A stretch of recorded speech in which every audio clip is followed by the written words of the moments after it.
All right, good morning, everybody. Happy Monday to you. The start of a new work week is here.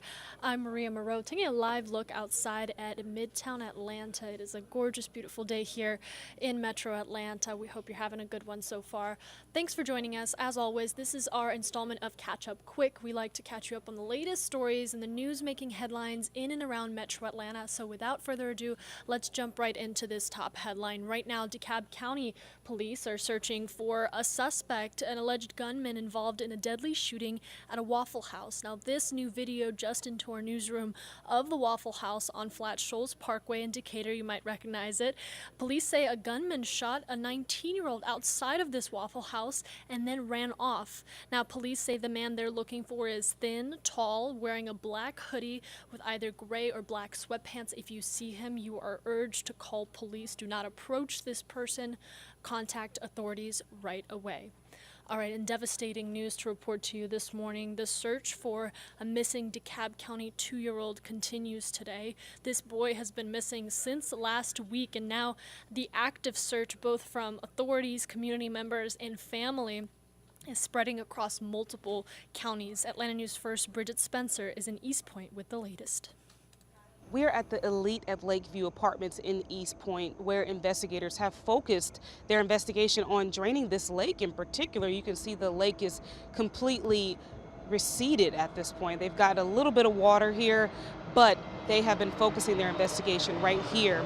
They have not explicitly said why they drained the lake, but we do know Josiah's father, Artavius North, does live in this apartment complex. Josiah was last seen late Wednesday night around 11:30. His dad reported that he was kidnapped during an armed robbery in Decatur. Police looked into that claim. They said it's not true, and they arrested Artavius North for filing a false report and making false statements. Meanwhile, investigators later turned their attention to this apartment complex, Elite at Lakeview. They began draining the lake Friday, and in the meantime, the toddler's grandparents very heartbroken, but the family remaining optimistic and hopeful. It's something that you don't want to feel. No, nobody want to feel the way I feel right now. Please, please. I don't know what the issue may be or why, but all we need is Josiah. We don't want nothing else. We don't want nothing more. We just want Josiah. And if you walk around the apartment complex and the entire community, you will see flyers like this pleading for help in the search for this toddler. Meanwhile, we're also told that the mother, when it comes to her, this is her only child. In East Point, Bridget Spencer, Atlanta News First. And again, if you do see this missing boy or happen to know anything about this case, whom he might be with, police are actively searching, family members are desperately searching, and really this is just something that has continued to rock the community. We'll keep you updated on our website, Atlanta News First, with the latest developments in this story. All right, I have to talk about this video. It's going viral on social media. A lot of you might have already seen it. This is the moment a driver is arrested after what appears to be him doing donuts in a crowded Midtown intersection. Now, at one point, you'll see here in a moment, Georgia State Patrol approaches the driver with a pit maneuver and arrests him, and I'm just gonna let you watch that video up close if you can see it as best as you can. There's that pit maneuver. At this point, the driver will stop the car, and you can see that trooper come out with an armed weapon and the driver with his hands up. But really a moment that has gone viral from this scene at Northside and 17th Street. And now the black Ford F-150 driver who was doing donuts did reportedly hit several people. Now, that's according to Georgia State Patrol. He has been placed into custody, and we have been told by Georgia State Patrol that this was a felony stop. Now, the video that you're looking at is unrelated to the one I just showed you earlier, but this is a similar incidences that Atlanta police have been taking on, and they say that deterring street racing is a top priority for them. This one that you're looking at coming from April 5th, when 5 arrests were made in a street racing incident at Cortlandt Street and John Wesley Dobbs. Now, again, Atlanta police are saying that they're seeing an amplified and continuous incident like these street racing donuts that keep happening, and they're cautioning, if you see something like this, let police know immediately. They're taking on this issue and trying to stop it in its tracks before additional people get hurt. we'll keep you updated, of course, on our website, atlantanewsfirst.com. All right, I want to talk about the news that's been dominating here in Atlanta, especially in Fulton County. The news surrounding the Georgia Trump indictment. It's been 1 week since the former president and 18 of his allies have been indicted in Fulton County. These are the names of the people that have been charged in this probe, in this indictment. Now, all of these people have until this Friday at noon to turn themselves in. Obviously, the big wait is for when the former president himself will turn himself in. But recent developments out of this, the former president's former chief of staff, Mark Meadows, saying that he wants his charges dropped, claiming immunity. Here's the latest on that. Former White House Chief of Staff Mark Meadows now asking a federal judge to dismiss his Fulton County indictment charges and claiming immunity. Meadows is one of 19 facing charges related to alleged 2020 election interference. The indictment alleges a scheme to overturn the election. The motion, filed Saturday, said that Meadows is immune to state prosecution under the Constitution's Supremacy Clause. That clause states that federal law takes precedence over state law, and Meadows hasn't been indicted on any federal charges related to the alleged interference. The motion continues to say the clause stops states from obstructing federal officials carrying out federal duties. Previously, Meadows asked to move the case from Fulton County into federal court. Atlanta News First spoke with Atlanta's John Marshall Law School professor Michael Mears, who said even if there's success in moving the case to federal court, Georgia law still applies. The only thing that he would gain by moving it to a federal court, or any of them, would be they get a broader jury pool than they would here in Fulton County.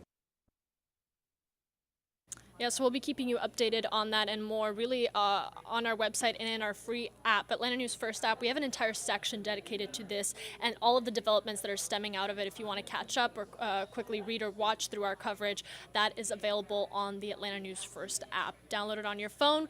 You can turn on our push notifications, and we'll send you any updates, breaking major developments, and as these expected surrenders happen, we'll notify you on that app.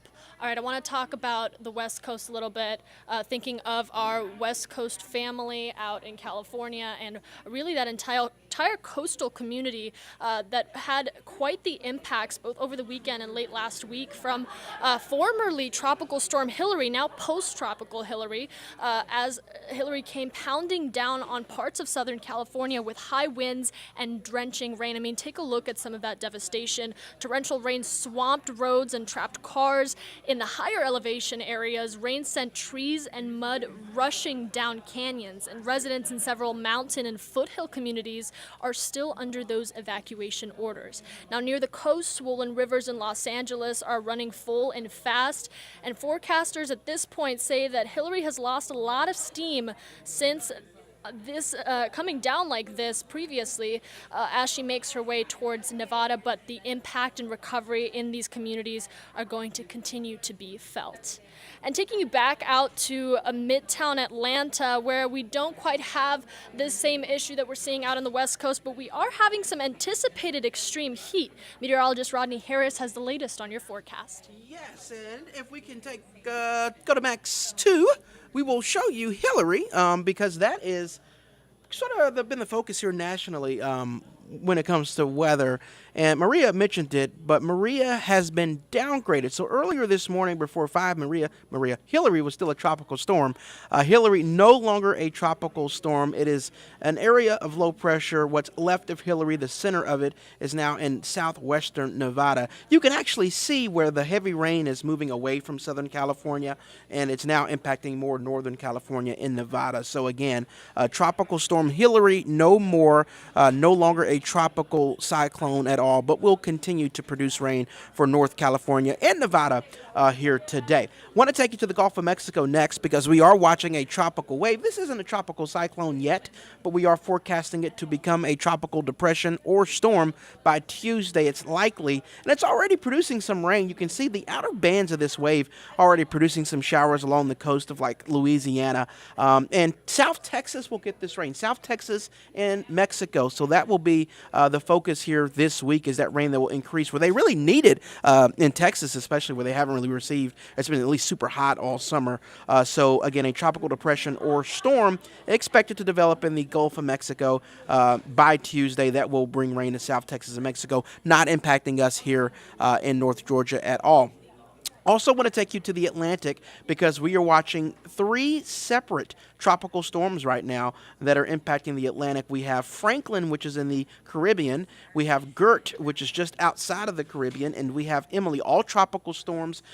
Gert is expected to dissipate pretty quickly. Franklin and Emily will keep going, but are not expected to become hurricanes. And neither of these systems will impact the U.S., so that's certainly good news. But it's just a reminder that we are in the peak of hurricane season. It really peaks at the beginning of September, so this is not unusual for this time of the year. Now I want to bring you back home. A beautiful look over Buckhead where it's 85 degrees. As nice as it looks, it will be hot. Today's temperatures will actually be in like the low to mid 90s, but starting Tuesday and continuing through Saturday, those are all first alerts because of the heat. You can see that by lunchtime today we're at 89 degrees. By 5 o'clock, 95. 95 will be our high temperature today, but again, starting tomorrow, we are easily in the upper 90s. We're going to flirt with 100 degrees several days Tuesday through Saturday. Right now we have 100 in your forecast on Friday, but just about any day it's not going to be impossible to see 100. So the heat starting especially tomorrow. We do have a heat advisory that's in effect for South Metro Atlanta. That will start at 11 o'clock this morning and go until 10 o'clock this evening. We've had these heat advisories a few times this season. If you are in Atlanta northward, you are not under the heat advisory, but basically everybody in orange is under the heat advisory, including those of you in Hurd, Coweta, Clayton, Henry, Fayette, Rockdale, Newton counties, and southward until 10 o'clock tonight. That also includes Athens, UGA over in East Georgia. As a reminder, this means the heat index is expected to get up to 105 degrees, so that's super dangerous for those of you who plan on being outdoors. Try to limit your time outdoors in the afternoon and drink plenty of water, stay in the shade, the normal stuff. And I will point out this heat advisory is in effect a little bit longer in the day, not expiring until 10 o'clock this evening. So temperatures overnight won't really come out of the 70s, so you're not really going to have that much of an opportunity to cool off. This heat advisory is not including Atlanta today, but it will likely include Atlanta tomorrow through the rest of the week. So I mentioned that 100 degrees is in your 7-day forecast. Right now, that's on Friday. It could really happen at any point this week because we'll be pretty close. So I wanted to give you some perspective because we don't really see 100 degrees in Atlanta that often. The last time the city of Atlanta saw 100 was back in 2019. That's more than 4 years ago. And when we go even further back, going back to 2010, we've only seen 100 for 6 days. So to do the math, going back to 2010, that's 4,615 days. Of those days, only 6 of those have been 100 degrees. That gives you perspective of how rare that is.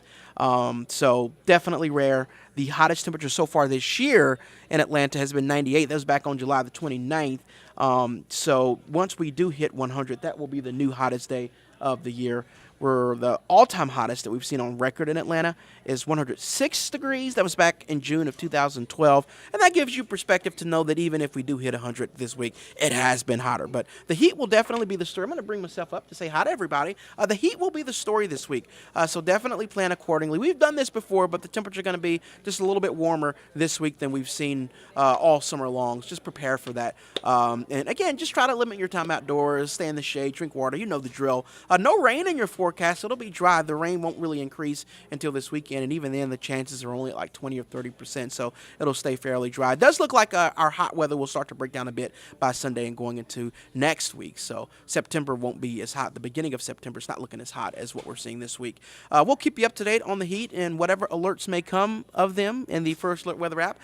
First Alert Chief Meteorologist Jennifer Valdez will have your latest forecast at noon. We hope you have an amazing Monday, and until next time, we'll see you soon.